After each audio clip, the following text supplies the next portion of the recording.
Анам келбетиңе баладайым, кыргызым кыргыз жери Кыргызстан, жаныма дары арча карагайым.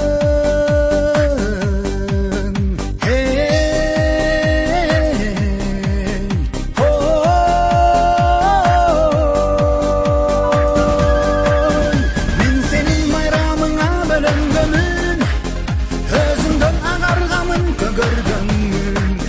Мен сенин кулунуңмун Кыргызстан, мен сенин кубанычыңа, мен сенин кубанычыңа, мен сенин кубанычыңа төрөлгөнмүн.